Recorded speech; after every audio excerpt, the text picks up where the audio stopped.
both to the government of Sudan, but also the authorities in southern Sudan as well, and to our own Foreign and Commonwealth Office, particularly in the form of Michael O'Neill, the Special Representative on Sudan, who is, I think, here at the back, for coming and giving evidence to us in open and closed sessions. And so you will see from the appendix that we were able to cover a huge amount of ground, and that we took evidence from NGOs, from charities, from experts, and also from government players. And I hope, therefore, that this is a very rounded report. And it's my pleasure now to welcome the Minister for Africa, Baroness Kinnock, to respond to the report, and immediately after that to open a Q&A session, bearing in mind that Baroness Kinnock has to return to the Foreign Office to meet indeed with some of you, I suspect, from NGOs for a meeting which is scheduled not long after 3 o'clock. So we will have a reasonable amount of time for question and answers, but we need to be brisk. Thank you, Lord Orton. I might go over there, yes, because I can't stand up there. Very good. Okay, thanks. Thank you very much. And when you see that line up there, you have to ask yourself, you know, what would we do without the House of Lords? Quite a lot. I wouldn't ask. Quite a lot. Be careful. I also would like to pay tribute to Abdul Salam, a great loss and someone that many of us had huge affection and respect for. And he will be sadly and sorely missed by many of us in this room. I have been engaged and involved in following Sudan for all of my political life.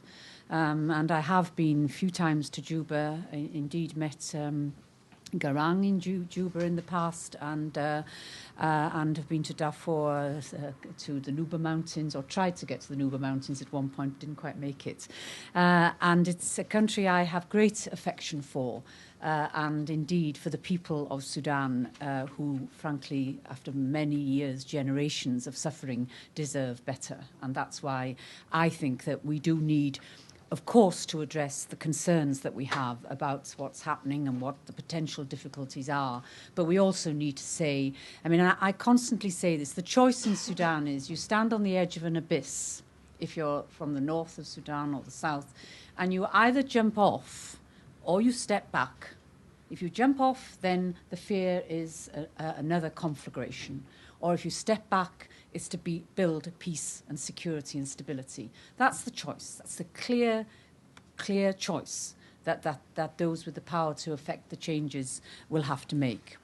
So I think that this report is very comprehensive and indeed very, very timely. It's extremely important that at this time we ratchet up the interest in what's happening in Sudan. And I know it's had not a very easy gestation, but one that's been very, very worthwhile. You've all had to work very hard, and we thank you for the culmination of several months of work, which has really been very worthwhile. And you've had formidable experts to contribute, both from Sudan, which I think is very important, as well as from elsewhere. I'm also very impressed by the number of British and international NGOs that have given evidence, because I think their contribution has a particular resonance because of the experience and the expertise in Sudan that the NGOs have. And I think, again, I commend and thank them for their efforts. The energy of NGO engagement in Sudan is amply demonstrated by Sudan 365 campaign, which, again, I think we very much appreciate. I won't go into too much detail on the recommendations and the detail of the reports, because what I'm going to do with Gareth Thomas in the next couple of weeks is to provide a full written response to the points that you've raised and the group have raised, which I think is the most satisfactory way of dealing with what is a complex set of issues. I think it's very interesting, Baroness Cox mentioned governance and rule of law. Those, of course, are issues, ongoing issues of concern that we need to be very, very vigilant on. And I would say at the outset that I am broadly very much in agreement with both the analysis that you make and also the recommendations that you make, many of which, quite rightly, likely are addressed to the British government. But you do know that we do share your concerns and we do share the priorities that you've identified.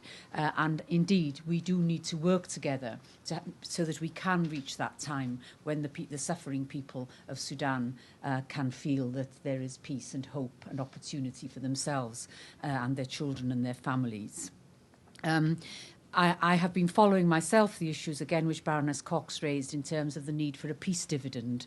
And because of the difficulties caused by the government in the north, they have not signed up to the Cotonou Partnership Agreement, which would give them access to the European Development Fund. But I have been having discussions with the Commission in Brussels, and they are promising what are called extraordinary procedures. So I'm very much hoping that we will very soon have some announcement of these extraordinary procedures. And it is about the fact that you had that list, but every single Millennium Development Goal they won't meet. And if they haven't got a health system, if they haven't got health infrastructure in place, how can you deliver immunisation? How can you ensure that women don't die unnecessarily in pregnancy and childbirth? If there's no health system, there's no medication, there's no support, there's no trained doctors, there's no qualified teachers, there's no buildings. I mean, I was in the south of Sudan and you see children still sitting under a tree. With teachers who very often are not very well qualified, with no materials. I mean, that is something that will need to be addressed. So the peace dividend is very important post the referendum for all the people of Sudan to feel that they can have a brighter future. But of course, I accept that the potential for tension and conflict is a very real one. But I am fundamentally optimistic on most things, and I am on this. We have to be. Don't let's engage in a kind of self-fulfilling prophecy, which is that this is all going to go badly wrong and there's going to be disaster. Of course, we acknowledge that there is that potential, and we know there's interethnic violence, the deaths in the south, as Lord Alton said, more than we've seen in Darfur. And conflict remains possible in both those regions as well as in the east. So we know all those things, but that should not be beyond our wits to work with those who have an interest in seeing that there can be that peace, that we work together. I want to focus initially on elections because this is the precursor for the referendum, as Sarah said. If that goes wrong, then the confidence of the people will be very seriously eroded as a result. And in that context, I think the relations between the major political parties are very important if we're going to maintain the peace and see from them a continuing commitment to delivering the CPA. Because if they start backing off because of political differences that are either concocted or real, then I think that is very going to be very problematic. So the election period needs to be secure, Sarah said, and it needs to be peaceful. But most of all, the outcome needs to be trusted by the people. Now, it won't be perfect. I've observed many elections, and you listed, some of the problems. And I've observed many elections where all those problems have existed, in Africa in particular, as a member of the European Parliament. And the issue of credibility is a difficult one. But you don't expect the first election for a generation to be one where you have perfection. But that doesn't mean that you allow denial of rights for electors. But I think we need to bear that in mind. So the next few weeks, because the election will be in just a few weeks' time, and those few weeks carry very serious implications in terms of the future cooperation in the months after that election that we need to see leading up to the referendum and then to the 2011 challenges which have been identified. So let's work together, all of us in this room. You're all here because you're interested, you care, or you're Sudanese and you have the biggest investment in this process of any of us in this room. So we need to maintain a strong focus now on Sudan. Don't let it slip down the agenda. Make sure it's discussed in every possible forum. I'm going to New York to the United Nations next week. I will raise Sudan in every possible way. I was in Brussels yesterday and the day before, and again with the commissioners and others, I raised Sudan and insisted that we do see as much activity as possible. So we shouldn't forget that the peace agreement, what we have, ended a tragic and terrible war. And so we value it, and we have to believe in the potential that it has to bring an agreement between a North and South that is translated from the paper that I saw when I was in Sudan, signed to the reality. So, but we do have to remain really vigilant. There are the interethnic violence problems. There's LRA activity, increasing numbers of internally displaced people because of that. So again, you know, all of those things are in the mix that we're looking at. My Prime Minister said on the 5th anniversary, he said, much has been achieved in the last 5 years, but we cannot and should not be complacent. And that's really what we must all keep in our heads, those of us who are engaged in this issue. Sudan's leaders, he said, have a duty to rise to the remaining challenges, to turn an interim agreement into a lasting peace for their people. That, I think, is a fine explanation of what we need to see. So we welcome the agreement that we saw in December on the referendum law. So there has been progress. I'm going to identify some progress. More recently, there's been the resolution of the census dispute. That's good progress. Framework agreements were recently signed in Doha, and international engagement with the government of Sudan on humanitarian issues has improved. So, you know, what we do is acknowledge that, and then we decide that we're now going to look forward to the judgments which will be made about the forthcoming elections. For a whole generation of Sudanese people, it'll be the first vote in multi-party elections they've ever engaged in, the first vote of that kind for over 20 years. Now imagine what it feels like for them. What that sense, I can't vote anymore. It's terrible. I keep forgetting that all of us. But it's that excitement of having that right to cast your vote. The timescales, however, are very tight. And I very much believe, and when I was in Sudan, both in the north and the south with the opposition leaders and others, I kept emphasising the need for no postponement of these elections. They must take place as planned in April. And what I take heart from is that all the information I'm getting is that they are campaigning really hard. There are lots of campaigning activities going on. But they need to be committed, as others have said, to campaign freely and openly and peacefully. And, as again I said repeatedly in Sudan, that the context of the election is important. On the day, fine, it may be okay. But if there isn't freedom of expression, freedom of association and assembly, then the judgment will be a strong and critical one. So that is something which tells us that there's an awful lot still to do. Yesterday I read an account of the UN Security Council meeting which took place a couple of days ago on Sudan.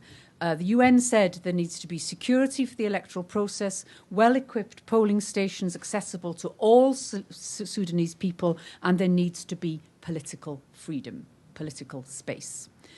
These are the elements which I think will create the confidence that we need to see from the people of Sudan in the whole process. There is the National Security Act, and certain parts of that remain of some concerns. And I've also just seen some reports of harassment of local NGOs who are conducting voter and civic education. So that, again, needs to be addressed. We know that only 10% of IDPs are registered to vote. That's also a pretty serious situation. But what indeed Susan Rice, the US ambassador, said in that meeting was the referendum is a CPA provision, and whatever the outcome, it will have to be respected. So that was very clear, and that was not everyone, I have to say, was being as positive, but certainly many participants were. On Tuesday this week, I met the chief observer of the EU election observation. Her name is Veronique de Keyser. She's a Belgian, and I know her from the Parliament. She's an experienced and committed member of the European Parliament. She's observed many elections. She observed the Palestinian election. She was the chief observer there. Already 60 long-term observers are in place, and there will be a couple of hundred more. It's going to be the biggest EU election mission ever. the one in Sudan. So there's a big commitment to it, and I was very encouraged to talk to her. She's taking it very seriously, and she just travelled back from Sudan on Monday. So we have to mention Darfur, of course, where the recent rapprochement between Sudan and Chad, the framework agreement between the government and some of the key armed movements, does offer some signal that and sign of hope. But we do need to see a follow-on agreement which addresses both the causes and the consequences of the conflict, and we in the UK government, Michael O'Neill in particular, will continue to press for this. I'm sure you're all aware that the third humanitarian worker who was arrested has now been released. So all three are now released, and the third one was one that I was particularly raising, as he was half French and half British, and he was the last one to be released. So in 16 months, we will see the end of the CPA's remit. There'll have been the referenda in South Sudan and Abyei, and North-South relations will need to face some very, very major adjustments. That's going to be pretty difficult. But there's been a lot of confidence-building work that we in the UK and others have been very much involved with. And now, just for information, the NCP and the SPLM are preparing the structures which are needed in order that the key issues post-referendum can be, post-election and referendum can be addressed. So it isn't the case that those structures are not there. They are now really seriously working on them, which I think we welcome. It will be border demarcation, oil revenue sharing, citizenship, of course, very important issue, and we need these issues need to be addressed so that we have a constructive atmosphere when the referendum takes place. If they leave it too late, then the atmosphere will be damaged by it. So the UK, we work as the UK government, but we're working very closely with the European Union, with the United Nations, and that's why these two visits that I'm making are important ones, I think. I was in the African Union Summit, where again I was discussed Sudan with the people there, and I know that Michael was in the IGAD meeting and played a very important role there. So I urge my lords, my colleagues, and the whole team who've been involved in this to continue to maintain the high level of interest and commitment that you have. I know from the number of questions in the Lords I get on Sudan what interest there is, and I welcome it very much indeed. The all-party group has always had an important role to play, but now more than ever, we need your contribution, and we need the momentum that you've created with this report to be built on. So now we all have to move forward to build peace, to increase stability, and to reduce poverty. Those have to be what we look down the road to achieve. So what I can say is that the UK offers strong and unequivocal political engagement on behalf of the people of Sudan, and we all very much hope and trust that we can ensure that a better and more secure future is offered to them in the not too distant future. Thank you. Thank you very much, Ms.